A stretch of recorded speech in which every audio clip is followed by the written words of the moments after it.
Buenas tardes. Buenas tardes. Bueno, quisiera que nos cuente un poquito de tu vida, tu familia, tu trabajo secular, eh, en qué sirves al Señor. Bueno, buenas tardes a todas. Un hermoso grupo el que se reúne en esta tarde, así que las animo a seguir haciéndolo porque seguramente que es de edificación y de gozo para cada una de ustedes.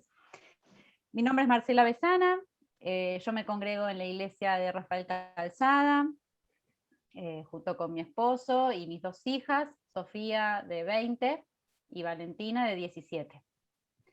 Así que, bueno, nos congregamos ahí, bueno, las chicas desde que nacieron, nosotros hace 30 años, la iglesia cumplió 30 años ahora hace poquito, y nos congregamos ahí desde que es iglesia, y bueno, yo me convertí en la iglesia de 25 de Mayo, que vivía ahí cerquita de esa iglesia, y luego allí nos conocimos con mi esposo, y en algún momento el Señor quiso que nos congreguemos en Calzada, y allí estamos desde ese tiempo. Servimos en la iglesia, en mi caso en particular, ayudo con lo que es la coordinación de las clases bíblicas, y también tengo una clase de mujeres, así, en realidad son mujeres casadas, entre 30, 40 y un poquito más también. Así que ahí compartimos la palabra todos los domingos. Y bueno, no sé si más o menos, bueno, y además yo soy docente,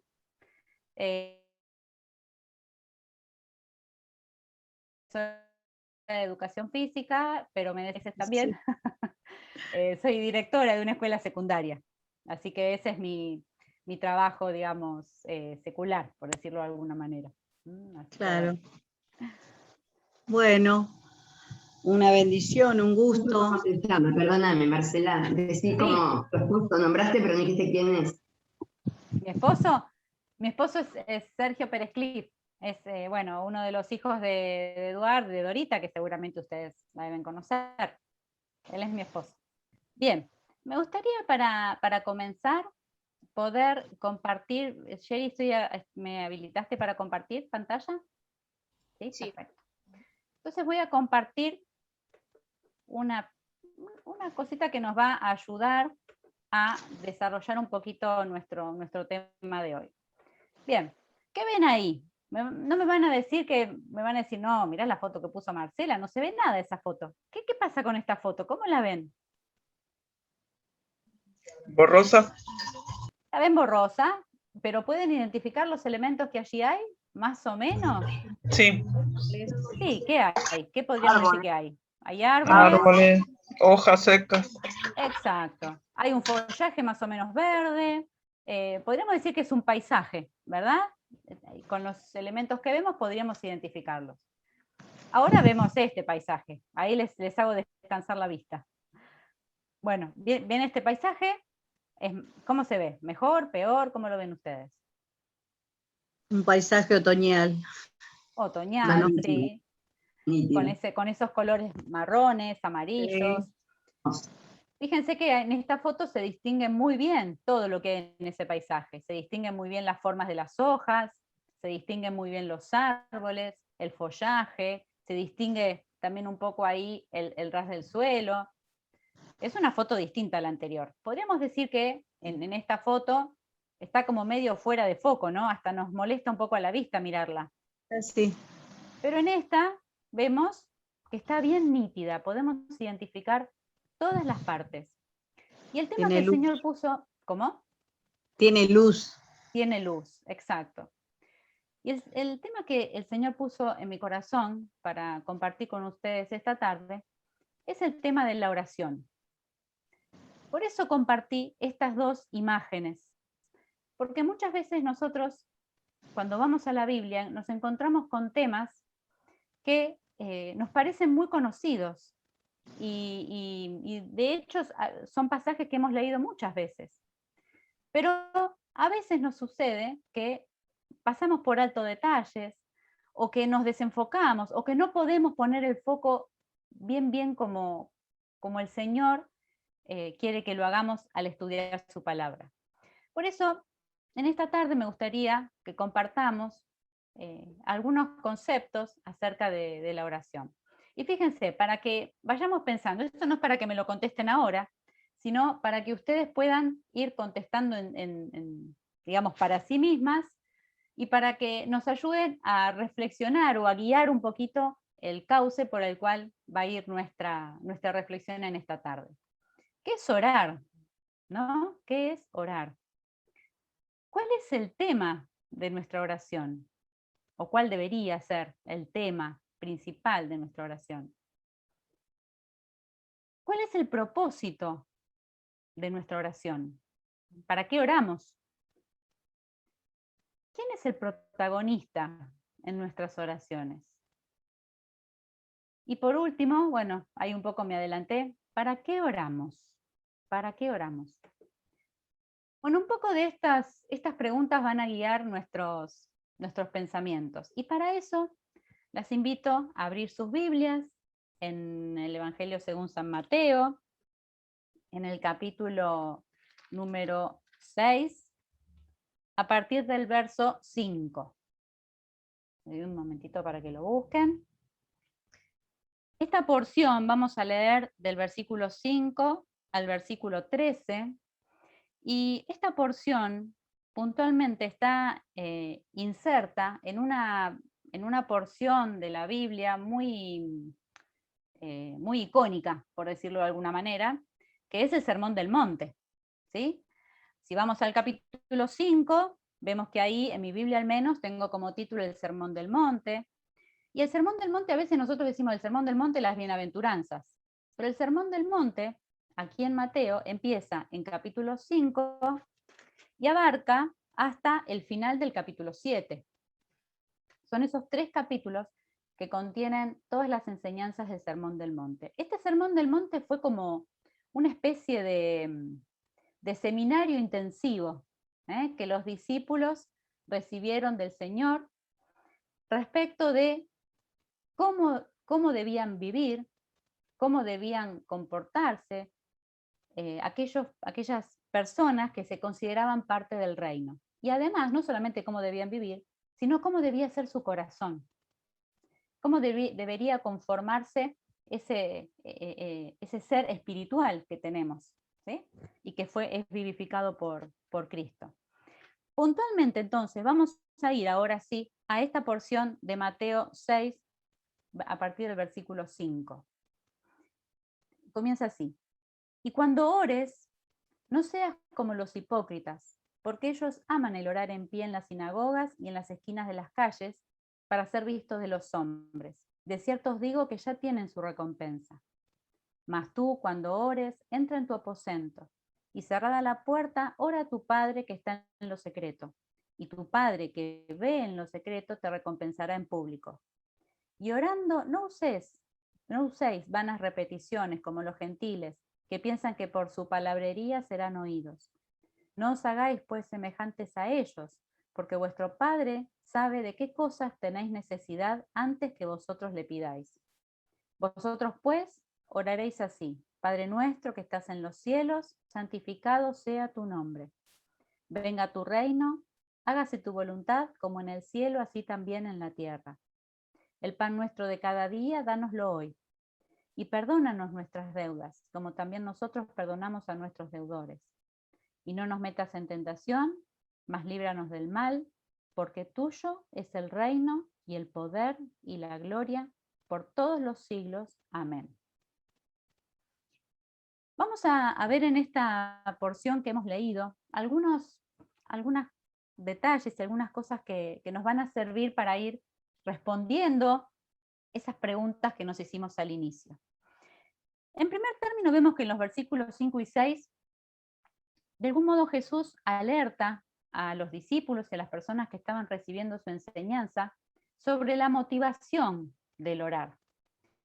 En estas porciones, y puntualmente en el Sermón del Monte, vemos cómo Jesús constantemente confronta a los doctores de la ley, a los fariseos, a los religiosos de aquel momento, confronta su vida con la vida de alguien que quiere ser seguidor de Cristo. Constantemente, el Señor Jesús aquí lo que hace es confrontar lo que es el legalismo, el vivir según las leyes que habían sido impuestas al pueblo judío, pero no por el cumplimiento que hacían de esas leyes per se, sino porque ellos tenían en su mente, en su conformación mental, que cumpliendo las leyes accedían y eran parte, podían ser parte del reino de Dios. Y aquí Jesús les dice, no, miren, esto no es así. La entrada al reino de los cielos tiene que ver con una cuestión de creer, de vivir conforme al espíritu de la ley que Dios había dado a los judíos, y no a la ley escrita como único apego. Porque entonces los fariseos basaban su credencial de hijo de Dios en sus propios actos. Si cumplo perfectamente la ley, entonces me hago acreedor al cielo. Y muchas veces esto justamente es lo que los alejaba de la verdad, del verdadero ser cristiano. ¿Cuántas veces nosotros también, ¿no? Nos preocupamos a veces en no hacer esto o aquello, en tener en cuenta estas cosas, pero fijémonos que cuando el Señor mira, no mira tanto la obra en sí, sino que el Señor mira nuestro corazón. Y aquí en el versículo 5 les dice a los discípulos que cuando ores no seas como los hipócritas, palabra fuerte, ¿no? Para nosotras. En aquel momento hipócritas eran los que actuaban en el teatro, los que actuaban, que se ponían máscaras y que uno sabía que no eran esas máscaras, sino que eran otras personas haciendo de. ¿Sí? No hagan como los hipócritas, porque ellos aman el orar en pie en las sinagogas y en las esquinas para ser vistos de los hombres. Esa era la motivación de esa oración, el ser vistos de los hombres. Por eso oraban en lugares públicos, en lugares puestos de pie, en voz fuerte, en voz audible. Y dice, porque de cierto os digo que ellos ya tienen su recompensa. Su recompensa en ese momento era la que alguien pasara por al lado y dijera, qué bien que ora este hombre, qué bien que se comunica con su Señor, qué palabras potentes que utiliza, qué buena comunicación que tiene con Dios. Por eso el Señor dice, de cierto os digo, tengan por seguro que quien lo hacen con esta intención ya tienen su recompensa. Y miren, encontré una frase que me gustó mucho leerla tal y como está, por la potencia que tiene. Dice, una expresión de piedad que busca la gloria personal cancela la bendición de la recompensa que el Señor otorgará en su día. Una expresión de piedad que busca la gloria personal cancela, anula, quita la bendición de la recompensa que el Señor otorgará en su día. ¿Cuál es nuestra motivación para orar? Versículo 6, allí vamos. Mas tú, ¿sí? Es una contraposición, es algo opuesto. A la vista de esto, ustedes, cuando oren, entra en tu aposento, entra en tu lugar privado, entra en tu intimidad y cerrada la puerta, sin interrupciones, sin nada que me distraiga, sin nada que me obstruya, que me obstaculice, ora a tu Padre que está en lo secreto.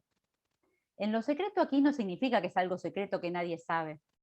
En lo secreto significa que está en la intimidad, que está allí, al lado mío, mirando mi corazón, mirando mis pensamientos.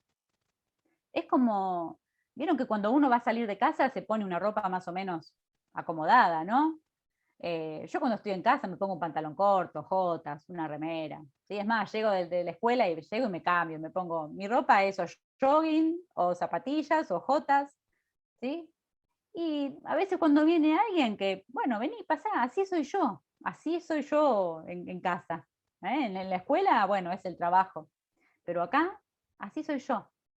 Con el Señor en mi aposento, cerrada mi puerta, soy yo, así como soy, así como cantamos, tal como soy. El Señor puede ver todo.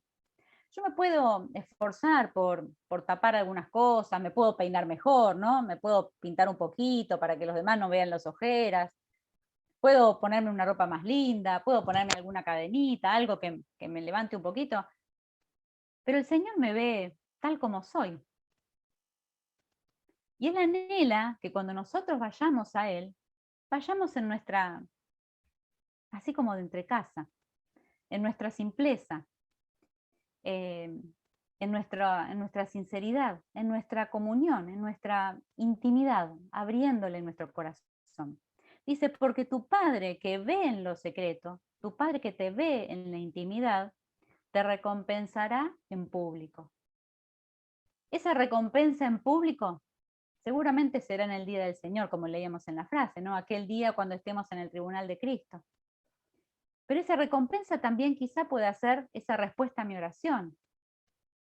Quizá pueda ser el consejo de parte de Dios que estaba buscando.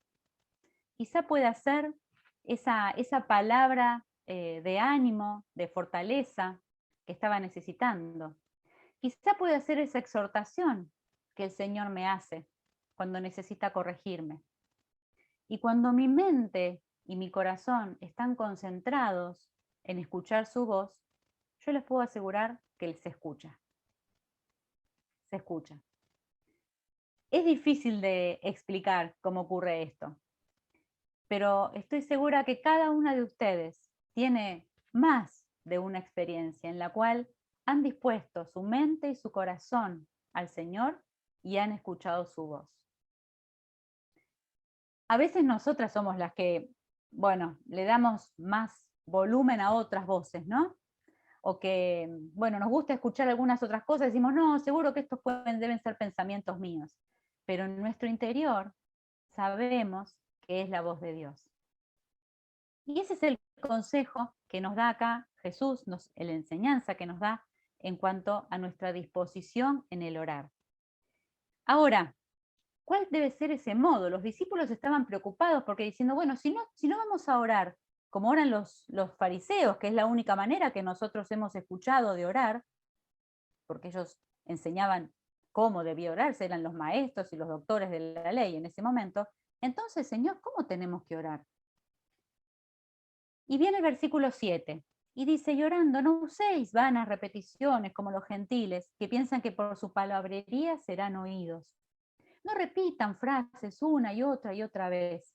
Cuando dice como los gentiles, hablan de aquellos que tenían otros dioses, que adoraban, que eran idólatras, que adoraban, o sea, las otras naciones que tenían otros dioses, y que tenían como, vieron que esta palabrita mantras, que son como esas oraciones repetidas, ¿sí? Como esas oraciones que son con frases y palabras que se repiten una y otra vez, que parece que por decirlas muchas veces, ese otro que me tendría que escuchar, se ve que escuchará más fuerte cuando yo digo lo mismo muchas veces.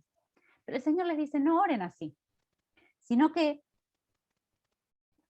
dice el versículo 8, no nos hagáis pues semejantes a ellos, porque vuestro Padre sabe de qué cosas tenéis necesidad antes que vosotros le pidáis. Y esto, en algún punto, mueve un poco nuestras estructuras, porque nosotros decimos, bueno, vamos a pedirle al Señor, vamos a orar, vamos a ir a contarle lo que nos pasa, pero ¿saben qué? El Señor ya sabe cómo estamos, el Señor ya conoce mi corazón, el Señor ya conoce mis necesidades, mis preocupaciones, mis tristezas, mis cargas, mis pecados. El Señor ya lo conoce, ya sabe que hay ahí. Entonces yo me pregunto, ¿para qué oro? Entonces, si el Señor ya lo conoce. Bueno, ahora vamos a ir un poco viendo qué es lo que el Señor espera de mí en el momento de la oración.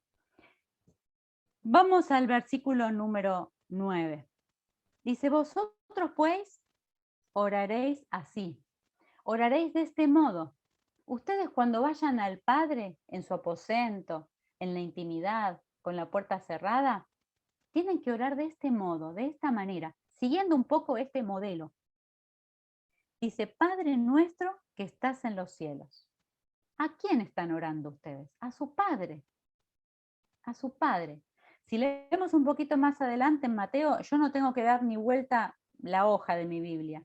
En el capítulo 7, en el versículo 11, dice, pues si vosotros siendo malos, ¿no? Siendo pecadores, sabéis dar buenas dádivas a vuestros hijos, ¿cuántos cielos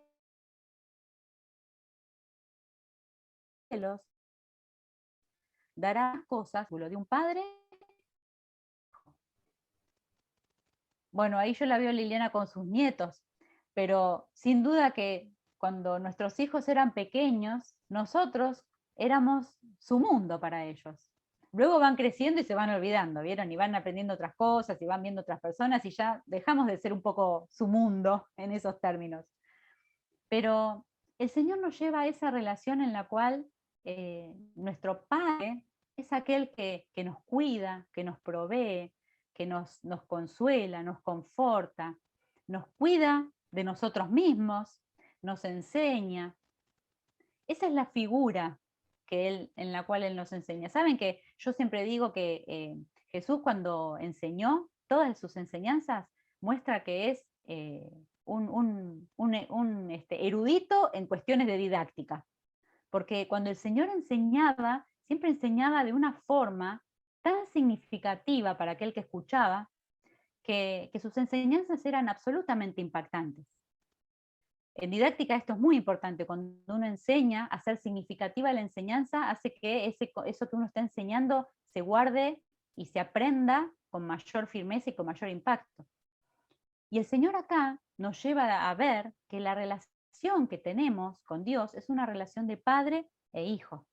Es una relación en la cual el padre escucha, contiene, actúa, y el hijo en dependencia va a él a cada instante que lo necesita.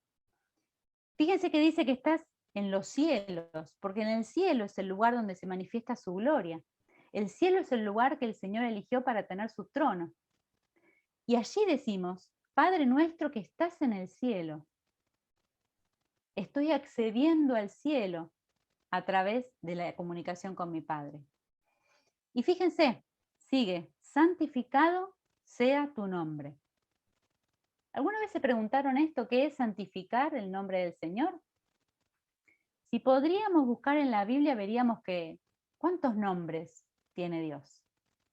Si vamos a los Salmos, vemos tantas figuras y tantos nombres que los salmistas, los que han escrito los Salmos, le dan al Señor. Jehová de los ejércitos, pastor de Israel, Dios de salvación. Seguimos recorriendo y podemos ver admirable, consejero, Padre eterno, Dios fuerte, príncipe de paz. Todos estos nombres hacen referencia a las cualidades, a los atributos de nuestro Dios. Y cuando yo digo santificado sea tu nombre, estoy diciendo sean reconocidos todos los atributos que tiene tu persona. Quiero dar honor y gloria a tu nombre, porque es el único nombre. Eso es lo que estoy diciendo cuando digo santificado sea tu nombre. ¿Y por qué voy a Él? ¿Por qué voy a ese Dios que tiene todos esos nombres? Porque cada uno de esos nombres hace referencia al carácter de Dios, al corazón de Dios. Alguien me dijo una frase en estos días, si no podés ver la mano de Dios obrando, mira su corazón. Si no podés ver la mano de Dios, porque tu tristeza te empaña tu mirada, porque tu pecado quizá te ciega, porque quizá la depresión o el temor te hacen tener una visión distorsionada, entonces mira el corazón de Dios, porque entonces vas a saber que Él no te va a dejar, sea la situación en la que estés, como escuchábamos en la canción al momento, al principio. Y voy a Él porque en cada uno de esos nombres me está mostrando un atributo, una cualidad del Señor, que hace que sus recursos, lo que Él me quiere dar, sean inagotables. Sean inagotables. Por eso voy a Él. Dice el versículo 10, venga tu reino, venga tu reino. ¿Qué es venga tu reino? Acá, cuando estoy diciendo, cuando el Señor Jesús dice, ustedes tienen que desear esto de que venga tu reino. Tiene que ver con 3 cosas. Miren, yo me las anoté acá. En primer término, hace referencia al deseo de que su propósito se cumpla en cada uno de los hombres, de los seres humanos. ¿Cuál es su propósito? Que todos sean salvos, que todos procedan al arrepentimiento, que todos puedan ser llamados sus hijos. Venga tu reino significa que tu reino, que tu potestad, que tu señorío alcance a cada hombre que habita esta tierra. ¿Se acuerdan la predicación de Juan el Bautista? El reino de Dios se ha acercado. No es que estaba lejos, es que las personas estaban lejos del reino de Dios. El reino de Dios se ha acercado. Venga tu reino. En segundo lugar, que ese reino sea efectivo en mi corazón. Que el Señor sea mi Señor, que no sea solo mi Salvador. Que mi voluntad se someta a su voluntad. Que pueda mirar con sus ojos y no con los míos. Que pueda tener su mente y no la mía. Y por último, expresa este deseo y este anhelo de la segunda venida del Señor, que tu reino se establezca sobre esta tierra de manera definitiva, que todos puedan reconocerte como ese Señor y como ese Salvador eterno. Eso estoy diciendo cuando digo, venga tu reino, que tu reino se haga efectivo en mi casa, en mi familia, en mi vida, en mis amistades, que tu proyecto se concrete en mi iglesia, en mi país, en mi barrio, en mis vecinos. Eso es lo que estoy diciendo cuando digo, venga tu reino. Hágase tu voluntad, sigue, ¿verdad? Hágase tu voluntad, como en el cielo, así también en la tierra. Que del mismo modo que la voz de Dios que dice y es hecho en el cielo, que así sea en la tierra. Que sea la única voz que escuchemos, que podamos someternos a su voluntad. Vieron que hay algunas modas a veces en orar. Yo lo he escuchado en algunos jóvenes a veces, que por ahí van un poco rotando ahora con esto de la virtualidad, rotando en reuniones, en encuentros, ¿no? Y a ver esto de qué se trata, como que eso se ha facilitado en este tiempo, ¿no? Porque uno hasta puede estar en el mismo horario de la reunión, en varias reuniones al mismo tiempo, si fuéramos al caso. Y hay una cuestión que yo he empezado a escuchar que tiene que ver con esto de reclamar en la oración, ¿no? De decir, Señor, yo reclamo de ti, yo declaro tal o cual cosa. Ahora, ¿quiénes somos nosotros para reclamar? Nosotros no somos fieles con derechos. No somos acreedores de Dios. Somos deudores de Dios. ¿Qué le podemos reclamar al Dios? Lo único que podemos pedir es su gracia y su misericordia. Y su gracia nos cubre por su amor, no por nuestros méritos ni por nuestras acciones. Así que el hágase tu voluntad tiene que ver con que yo puedo abrir mi corazón al Señor, decirle todo lo que me pasa, pero que todo lo que ocurre en mi vida sea para su gloria, sea para cumplir su propósito y sea para que Él sea el Señor de mis acciones y de cada una de mis circunstancias por las cuales atravieso. Que si yo oro con una solicitud concreta, que esa solicitud tenga que ver con su gloria y no con la mía. ¿Sí? Miren, los voy a invitar a que busquemos juntas Juan. Vamos a ir a Juan, capítulo 15. El Evangelio según San Juan, capítulo 15. Ay, esperen que lo perdí. Así. 14:13. Juan 14:13. A ver si lo tenemos por aquí. ¿Lo encontraron? Dice así: y todo lo que pidieres al Padre en mi nombre, lo haré. Y fíjense la palabrita que viene después. Para que el Padre sea glorificado en el Hijo. Es decir, que Dios obra en mi vida para que el Padre sea glorificado. No para que yo sea glorificado. No para que mis planes se lleven a cabo. No para que mis deseos sean los que se cumplan, sino para que el Padre sea glorificado en mí. ¿Se acuerdan de Santiago? Capítulo 4, creo. Pedís, pero no recibís, porque pedís mal, dice Santiago, porque pedís para vuestros deleites y deseos. Entonces, ¿cuál es la oración que recibe respuesta? La oración que tiene su mirada puesta en los propósitos de Dios y no en los míos, en la voluntad de Dios y no en la mía, en el reino de Dios y todo lo que eso incluye y no en este nivel terrenal. Por supuesto que tenemos necesidades concretas también. Y ahora viene esta segunda parte, que lo encontramos allí en el versículo 11. Las peticiones. El pan nuestro de cada día, dánoslo hoy. El alimento concreto, físico, pero también el alimento espiritual, dánoslo hoy. Y fíjense que pido para hoy. No pido, bueno, que nunca me falte el pan, que nunca me falte, que todo este año tenga todo lo que necesito, que todo este mes, no.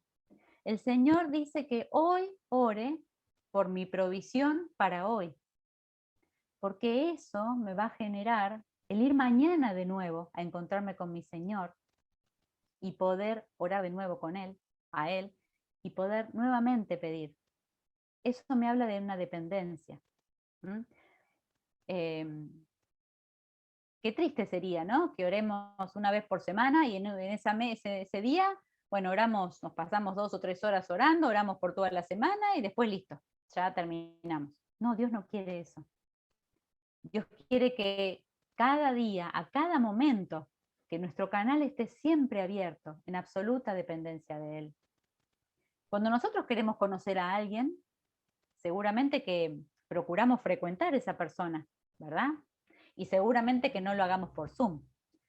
Es muy probable que nos visitemos, que hagamos alguna salida juntos o juntas, si es una amiga, que podamos intercambiar charlas, que podamos conocer un poco de su vida, que nos cuente un poco sus gustos. Y eso no se logra en una visita, en un mes, en un día. Ese conocimiento profundo se va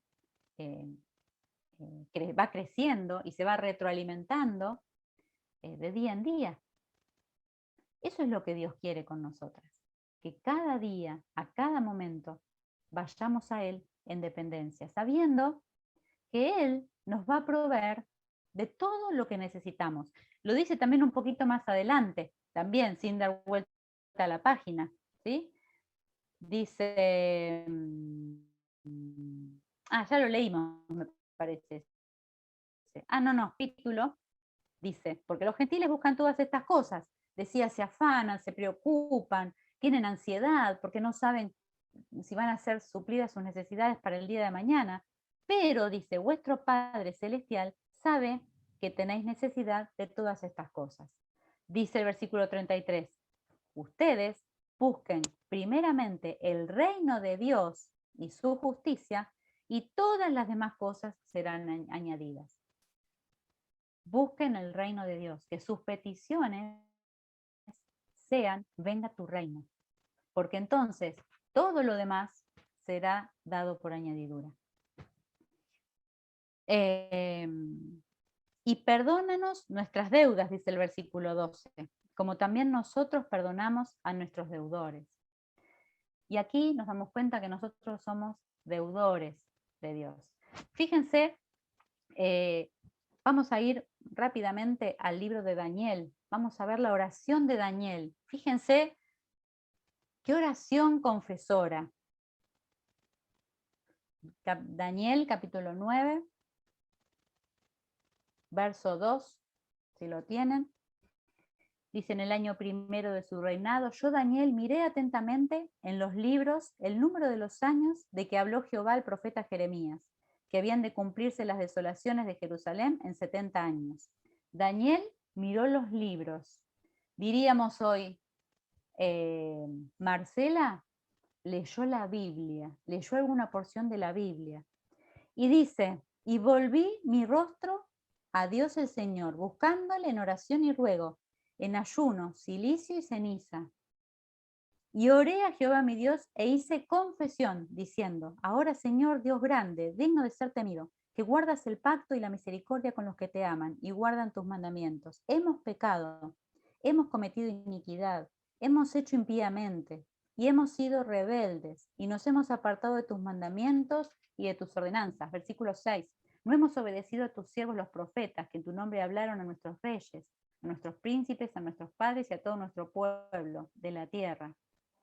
Tuya, versículo 7, Señor, es la justicia y nuestra la confusión de rostro. Fíjense, bueno, y sigue, el capítulo la verdad que es muy impactante leer cómo Daniel, que conocemos un poquito quizá de su vida, de su rectitud, de su estándar de excelencia en términos espirituales, cómo él iba a Dios con esa confesión. El perdón de nuestras deudas tiene que ver con reconocernos justamente en todos nuestros pecados, en toda nuestra miseria y en saber que somos deudores de Dios, que somos deudores de Dios. Y el hecho de cómo nosotros nos comportemos con nuestros hermanos también tiene que ver con cuánto Dios está actuando en mi vida, o en cuánto yo, mejor dicho, lo estoy dejando actuar en mi vida. Cuanto adentro mío haya más de mí, menos de Dios va a haber. Y referente al perdón, como aquí el Señor lo está mencionando, cuanto yo más pueda perdonar al otro significa que reconozco y que entiendo cuánto Dios me perdonó a mí. Entonces, ¿quién seré yo para no perdonar a mi hermano? ¿No? Tremendo tema este del perdón, pero bueno, es para otro día para considerarlo. Y dice así, versículo 13, y no nos metas en tentación. Dios no tienta a nadie. Aquí lo que el Señor está haciendo referencia es que perseveremos en la oración, así como le decía a sus discípulos, perseveren en la oración para que no entren en tentación. Santiago nos dice que la tentación viene de nuestra propia concupiscencia, viene de nosotros mismos, viene de nuestra propia naturaleza humana. Así que dice, mas líbranos del mal, guardanos del mal, danos protección. Si estamos perseverando en la oración, el enemigo no tiene nada que hacer en nuestra vida, porque la oración también es ese escudo que nos protege, que nos alinea con Dios, con sus pensamientos. Y si nos alinea nuestros pensamientos con los pensamientos de Dios, Filipenses dice que si tenemos en nuestro corazón pensamientos de Dios, nuestra vida va a estar en paz, vamos a poder disfrutar de esa paz. Guardarás tu entendimiento en perfecta paz, dicen Filipenses. ¿Se acuerdan de esa promesa? Pero para eso, ¿qué tengo que poner en mi mente? Pensamientos de Dios, pensamientos verdaderos. ¿Se acuerdan el filtro? En esto pensad todo lo bueno, todo lo amable, todo lo puro, etcétera, etcétera. Filipenses 4, creo que 7 al 9, por ahí anda. Si pongo esos pensamientos en mi mente, no dejo lugar al enemigo. No dejo lugar al enemigo. Líbranos del mal. Porque tuyo, dice, tuyo es el reino y el poder y la gloria por todos los siglos. Amén. Ese Padre que a través de los siglos no tiene ni mudanza ni sombra de variación, que permanece para siempre, que sus recursos son ilimitados, dice, porque tuyo es el poder y el reino y la gloria. No hay nada que quede por afuera de él. Miren, Juan 15:7, último texto que les comparto. Juan 15:7. si permanecéis en mí y mis palabras permanecen en vosotros, pedid todo lo que queréis y os será hecho. ¿Y esto por qué es? Porque entonces, si nosotros perseveramos en su palabra, si nos llenamos cada día de su palabra, entonces mis peticiones van a estar en línea con la voluntad de Dios, siempre. Cuando yo leo la Biblia, cuando yo estudio la Biblia, su palabra, entonces ahí primero conozco su voluntad, conozco cuál es su voluntad, cuál es su plan, cuál es su propósito, cuáles son sus deseos, sus pensamientos, los pensamientos de Dios. La Biblia es la palabra escrita de Dios, ¿no? Escrita en un lenguaje humano, pero en esencia la Biblia son los pensamientos y las ideas que Dios tiene respecto de cada una de nosotras. Entonces, al leer su palabra, conozco su voluntad. Me veo en un espejo, ¿sí? ¿Se acuerdan allá creo que por Corintios, si no me equivoco, ¿sí? Que nos vemos como en un espejo, ¿sí? Nos reflejamos, vemos todo lo que deberíamos ser y no somos. Y lo conocemos a Él, conocemos su corazón, más y más. Entonces, esas son oraciones con garantía de respuesta, porque son oraciones en la voluntad de Dios, son oraciones que están alineadas con la mente y con la visión de Dios. Así que ahora sí podemos responder esas preguntitas que nos hicimos al comienzo. A ver, voy a compartir de nuevo, que las tengo por ahí. Me voy a ir a la última. ¿Sí? La pueden ver ahí. ¿La ven? Ah, esta me puse la primera. Vamos a la última. ¿Qué es orar? Es adorar a Dios. Es proclamar todas sus virtudes, proclamar todos sus atributos, reconocer su soberanía en mi vida y reconocer cada uno de sus atributos. Eso es orar, adorar a Dios. ¿Cuál es el tema de nuestras oraciones?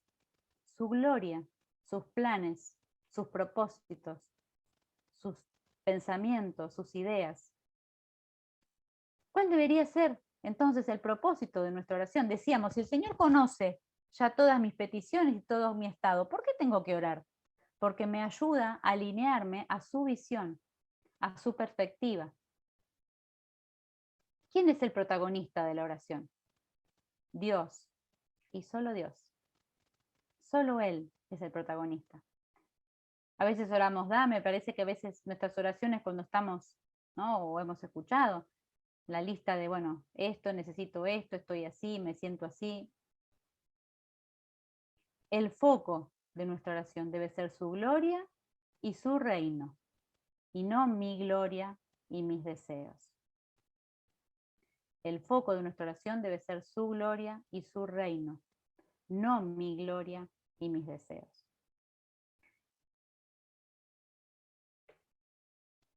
Deseo que esto pueda ser de bendición en sus vidas, tanto como lo está haciendo en la mía. La oración es una de esos ejercicios espirituales que al menos en mí yo reconozco que necesito ejercitarlo de manera permanente. Siempre me falta. A veces hay otras disciplinas espirituales que uno se siente un poco más, mejor ejercitada, ¿no? Podríamos decirlo. Pero en la oración, personalmente siempre siento que tengo poco. Siempre siento que tengo poco. Nunca es mucho orar. Y si no podemos pasarnos todo el día, ¿no? Encerrada en nuestros aposentos, cerrada la puerta, pero sí podemos tener nuestra mente alineada a la mente de Cristo todo el día. Y eso sí es posible. Que cada pequeña cosa que nos pasa, que cada circunstancia que vivimos, que cada conversación que tenemos, podamos estar atentas a que eso también sea para la gloria de Dios. Y quizá tenemos que dar un consejo, tenemos que dar un punto de vista, una perspectiva, o simplemente tomar una decisión, a veces sencilla, otras veces no tanto, que podamos orar también, para que en todo lo que hagamos, su gloria pueda ser enaltecida. Amén, chicas. Muchas gracias, Marcela, por el mensaje que nos dejaste. Y es que es así tal cual vos lo decís. Siempre parece que nos falta un poco más, ¿no es cierto?, de tiempo para orar y ejercitarnos, para aprender a hacerlo cada día mejor también, ¿no es cierto?, poniendo el foco en Él, porque la oración es eso, tener comunión con Él. Si está Pepita por ahí, Marcela, la podés desmutear para que nos cierre con oración, sin ninguna duda. Uno de los ministerios que generalmente las hermanas mayores pueden ejercitarse y realizar es el de la oración. Así que por eso, Pepita, si estás por ahí, te voy a pedir que puedas cerrar este espacio, este tiempo, con oración. Oramos. Gracias, Señor, por este día. Gracias por esta reunión tan hermosa, Señor, que nos habla de la oración que nos has dejado, que es la que colma todo, Señor. Gracias. Gracias por esta persona que nos trajo ese mensaje tan bien preparado, que nos ayuda a seguir avanzando un poquito más cada día hasta que Él nos venga a buscar. Gracias, Señor. Te alabamos y bendecimos tu nombre y lo hacemos en el nombre del Señor Jesús. Amén. Amén. Bueno, te quiero agradecer, Mirta, también que pudiste reemplazar a Soledad, y a cada una de ustedes. Llegamos así a la última reunión del mes de octubre, y con mucha gratitud al Señor por todo lo que hemos aprendido, todo lo que Él nos habló, por todas las hermanas que nos visitaron. Así que gracias nuevamente, Marcela. Mandale saludos a la iglesia allá en Rafael Calzada, Sergio, a tus hijas. Bueno, Que el Señor te siga bendiciendo el desarrollo de tu ministerio. Y a cada una de ustedes, chicas, hermanas, que el Señor las bendiga.